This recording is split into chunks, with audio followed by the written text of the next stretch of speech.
15 जुलाई सुबह तकरीबन 9:30 बजे ढाका की सड़कों पर कुछ स्टूडेंट्स निकलते हैं ये कहते हुए कि रिजर्वेशन को कम किया जाए, फ्रीडम फाइटर्स का जो मखसूस कोटा है उसको खत्म किया जाए और सिविलियंस को भी इक्वल अपॉर्चुनिटी दी जाए। जिसके जवाब में बांग्लादेश की सरकार स्टूडेंट्स पर तशद्दुद करना शुरू कर देती है, इन पर गोलियां चलाकर और केमिकल गैसेज का इस्तेमाल करके इनको दबाने की कोशिश करती है, जिससे अब तक तकरीबन 160 स्टूडेंट्स मारे जा चुके हैं और सैकड़ों जख्मी पड़े हैं। लेकिन अभी तक भी प्रेसिडेंट हसीना माजिद इस प्रोटेस्ट को कंट्रोल नहीं कर पा रहे। बांग्लादेश में एक जंग का आलम बना हुआ है। इंटरनेट बंद होने की वजह से इंटरनेशनल कॉन्टैक्ट्स भी टूट चुके हैं। इकोनॉमिकल हालात भी बहुत बुरी तरह मुतासर हो रहे हैं। स्कूल, कॉलेजेस, बाजार और दुकानें पिछले 10 दिन से बंद हैं। लेकिन सवाल ये है कि क्यों बांग्लादेश की सरकार अपनी ही आवाम के साथ जंग कर रही है। इसकी वजह है गवर्नमेंट जॉब्स। बांग्लादेश में हाई इनकम मिलने की वजह से गवर्नमेंट जॉब्स को काफी अहमियत दी जाती है, लेकिन गवर्नमेंट जॉब सिर्फ मखसूस लोगों को ही दी जाती है, जिसमें 30% जॉब तो सिर्फ फ्रीडम फाइटर्स और उनके रिलेटिव्स के लिए है, जो 1971 की जंग में पाकिस्तान के खिलाफ लड़े थे आजादी के लिए।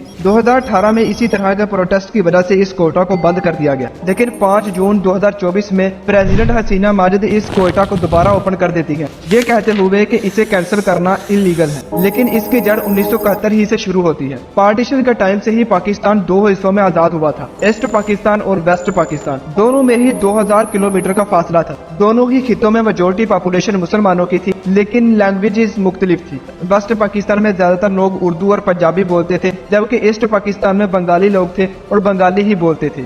ईस्ट पाकिस्तान में पॉपुलेशन वेस्ट पाकिस्तान से ज्यादा थी, लेकिन फिर भी इकोनॉमी का 70% वेस्ट पाकिस्तान को ही मिलता था, और ये बात ईस्ट पाकिस्तान के लोगों को बहुत बुरी लगती थी। प्रेसिडेंट्स भी सिर्फ वेस्ट पाकिस्तान से ही मुंतखब किए जाते, लेकिन इन सब के बावजूद 20 साल तक पाकिस्तान में सब स्टेबल रहता है। 1970 में पाकिस्तान मिलिट्री चीफ याहिया खान पाकिस्तान में पहला इलेक्शन कंडक्ट करवाते। Elections will take place. I have left this decision to the chief election commissioner, who is a complete independent body. और पहली बार ईस्ट पाकिस्तान से भी कैंडिडेट्स को मौका दिया जाता है, लेकिन इलेक्शन के रिजल्ट्स देखकर पूरा पाकिस्तान शॉक था, क्योंकि ईस्ट पाकिस्तान से अवामी लीग के चेयरमैन शेख मुजीबुर रहमान 160 सीट्स जीत चुके थे, यानी अब मेजोरिटी सीट्स पर उनका कब्जा था। लेकिन पाकिस्तान पीपल पार्टी के चेयरमैन जुल्फकार अली भुट्टो इन इलेक्शन को मानने से इनकार कर देते हैं, और यूं अवामी लीग अपनी सरकार बना ही नहीं पाती। इसके चलते शेख मुजीबुर रहमान ईस्ट पाकिस्तान के लोगों के साथ मिलकर प्रोटेस्ट शुरू कर देते हैं। जुल्फकार अली भुट्टो ईस्ट पाकिस्तान के लोगों पर वेपन्स इस्तेमाल करने का हुक्म दे देते हैं और लाखों लोग इस प्रोटेस्ट में मारे जाते हैं। शेख मुजीबुर रहमान को भी ईस्ट पाकिस्तान से अरेस्ट करके वेस्ट पाकिस्तान में लाया जाता है, लेकिन अरेस्ट होने से पहले ही वो ईस्ट पाकिस्तान को इंडिपेंडेंट डिक्लेयर कर देते हैं। This may be my last message.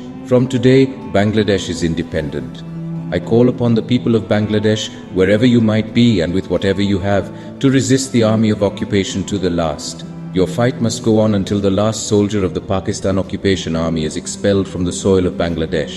Final victory is ours. लेकिन पाकिस्तान की आर्मी इन पर तशद्दुद की हद पार कर देती है, जिससे तंग आकर बांग्लादेश के सीनियर लीडर्स पाकिस्तान के खिलाफ एक सेना तैयार करती है, जिसे मुक्ति बाहिनी का नाम दिया गया। लेकिन यह सेना पाकिस्तान आर्मी का एडवांस वेपन्स के सामने कुछ नहीं कर पा रही, जिसके चलते बांग्लादेश के कुछ लीडर्स बॉर्डर क्रॉस करके इंडिया में दाखिल हो जाते हैं, और कुछ सिविलियंस भी इंडिया में एज रेफ्यूजीज दाखिल हो जाते हैं।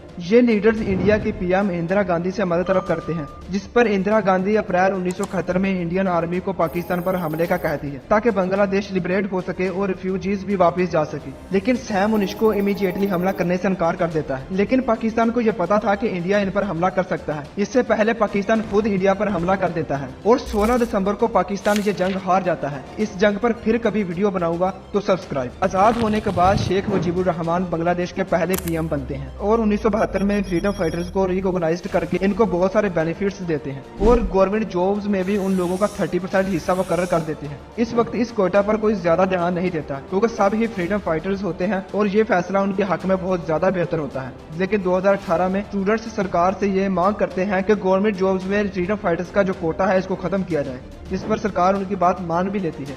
लेकिन इस साल 2024 में फिर से इस कोटा को ओपन कर दिया जाता है। इसके पीछे की रीजन को बताया जाता है कि हम फ्रीडम फाइटर्स की कुर्बानी को अंडर एस्टिमेट नहीं कर सकते, लेकिन ये एक गलत बात भी है, और इसका इम्पैक्ट पाकिस्तान पर भी पड़ सकते हैं, यानी एजुकेशनल इम्पैक्ट। अगर तुम पाकिस्तान एजुकेशन सिस्टम पर एक डिटेल वीडियो चाहते हो तो ये वीडियो देखो।